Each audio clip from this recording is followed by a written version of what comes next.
Hello, everybody. I was waiting for my little screen to pop up, but it didn't. So this is recording. Happy week 3 of online education.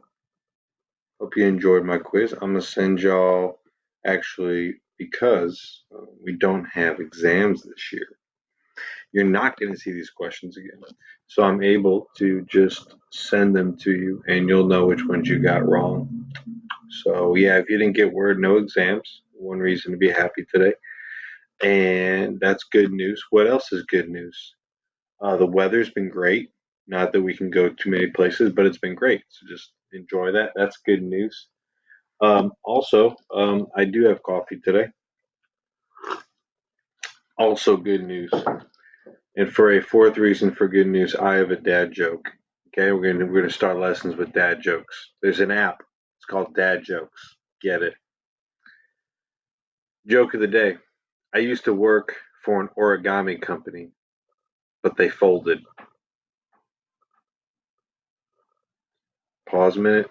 You got the joke. You can laugh. I know Amari Pelche is laughing. That's why I tell these jokes. All right, let's move on to lesson 3. Bang.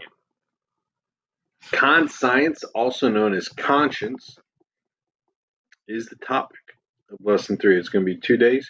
Today we're going to talk about what is the conscience, what does it do. Tomorrow ish, by the end of this week, we will talk about how to fine tune your conscience, how to form it, how to make the best decisions in life. Here you go. Just take a look at this picture, which I did not make, of course, because I'm not that graphically skilled. That being said, you have a man here, and he's looking out somewhere, and you see a compass in his head. Okay? And that's a traditional image of what a conscience is. You know what a compass is, it directs you where's north, wherever you need to go. But what a conscience is sorry, my son's playing right outside the window. Really distracting. It happens. A conscience is a moral compass. Hi, Isaac. Everybody see hi. I don't know if you can see him, but it's Isaac down here. He's getting stuff. All right. So moral compass. Here we go. It's a little bit more than just a brain. Of course, it's brain and heart. That's another Google image for conscience. Conscience is defined, so here's your definition of conscience, as the awareness of a moral or ethical aspect to one's conduct, together with the urge to prefer right over wrong. The awareness of a moral or ethical aspect. So basically, I have a conscience, which means number one, that I'm aware that there is a right or wrong. I have a conscience that says, wait a second, I shouldn't be cheating. I have a conscience that says, maybe this relationship's bad for me. Maybe I should cut it off. I have a conscience that makes me one aware, but two, it's to show that we were made good by God. Like it always orders us to what is right. Your conscience is always speaking to you the better of the two options. It's urging you. Are you going to follow it or not? It's up to you. But that's what the conscience does. This is a powerful quote. You don't need to write it down. A lot of words. Just get the definition of conscience down. Let's read together this catechism quote. Deep within his conscience, man discovers a law which he has not laid upon himself, but which he must obey. Its voice, ever calling him to love and to do what is good and to avoid evil, sounds in his heart at the right moment. For man has in his heart a law inscribed by God. His conscience is man's most secret court in his sanctuary. There he is alone with God, whose voice echoes in his depths. So, this conscience is placed in us by God. It's the deepest awareness of who I am and what I should do and where my life is going. It's this conscience that gives us every direction in life. All right, so I'm going to give you 3 things, uno, dos, and tres, as they say in northern Spain and southern Mexico. 3 things the conscience does. Number one, it judges between right and wrong. This is the most obvious one, which y'all think about when it comes to conscience. It cultivates virtues. It's your conscience that says, I got to be nicer to people. I want to say nice things to people. That's your conscience giving you that awareness of I want to be more positive. I want to smile more. I want to work out more. Maybe I should work out less. I'm thinking about a couple of you guys. Yeah, yeah. I won't say any names and rooting out vices. Um, so your conscience is saying, yeah, I've got to root out these bad vices in my life. We are steered away from what is, oh, oh, typo. Steered away from what is wrong until the point comes where we are inclined more easily to choose the good. So your conscience is going to bug at you. Some of you, 10, 20, 30, 40 years, then you're finally going to give in. And then maybe when you're like an old person, you start going back to church or something like that. Your conscience is going to bug you and prick you. It is possible to kill your conscience. We'll get to that in a little bit. But for the most part, it's going to always poke at you to do the right thing. And you see pictured here, you have a little angel saying, do good. And the little devil there is promoting vice. All right. Number two. Okay, Rutherford B. Hayes has this powerful quote. Rutherford B. Hayes, I believe, was the 19th president of the United States of America. He was an abolitionist and he helped patch up the country after the Civil War. That being said, he is heavily quoted as saying this conscience is the authentic voice of God to you. It is God speaking to you. What is conscience?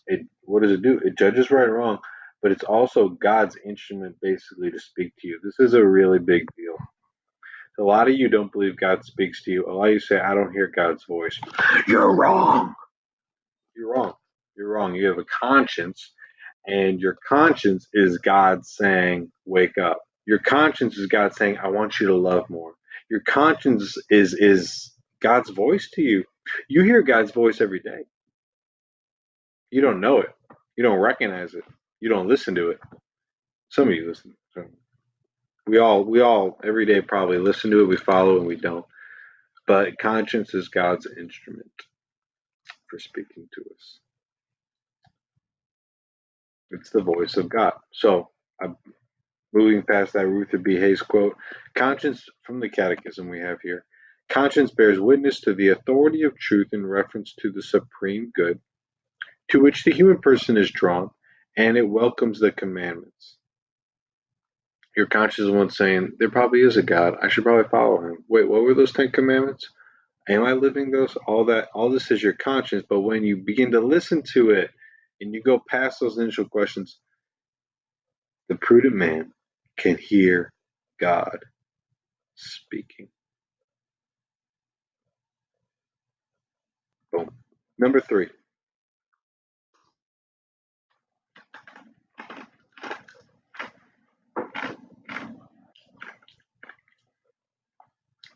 What is the goal of the human life according to Aristotle? Chapter one. Don't tell me you've forgotten it yet. Yes, very good. We all want to be happy. Here's a key nugget on how to actually be happy. Follow your conscience. Look at this cutesy little picture on the left hand of the screen. Happiness consists of three things: someone to love, aw, work to do, yeah, and a clear conscience. You will never be happy in life if you go about your life with a bad conscience. If you have something nagging you, oh, I gotta call my grandma, gotta call my grandma, you're never gonna be as fully happy until you call your grandma. Till you go visit her. Now, don't do it right now because whatever. But your conscience is only when you can satisfy the voice, only when you can actually complete doing what you know is good and what you should be doing. Only then will you be happy. You can't be happy when you have this voice in the back of your head nagging at you. It's just too annoying. It's just too annoying. So number three, what does conscience do? Number one was judging right and wrong. Two, it allows us to listen to God and communicate with Him. Three, it's guiding us on how to be truly happy. Our happiness is found in having a well formed and clean conscience. The happiest people in the world are confident in what they do and are at peace with it before God. Following our conscience can be very difficult, but when we learn to overcome these difficulties and pressures, we are left peace. Just follow your conscience. Let that be your guide. For the remainder of your lesson today, you can go to edpuzzle.com and complete two. Yes, ladies and gentlemen, you have two ed puzzles to complete the lesson today. Let me show you, perhaps, possibly on the screen, which ones they are. You see Fred here on the left. He's going to be in a very small film. You're going to watch that. And then over here, I think, I forget the dude's name, famous whatever psychologist, and he's going to talk about the key role of following your conscience in life. Do those two ed puzzles. Pray today. Smile today. Enjoy this beautiful spring weather we're getting. Enjoy a slower pace of life. Communicate with God. Be present. Love one another. Call somebody you haven't talked to in a while. Call somebody you talked to last week and follow up with them. This is Mr. John Paoletti from Brobridge, Louisiana, on behalf of Turlings Catholic High School. God bless.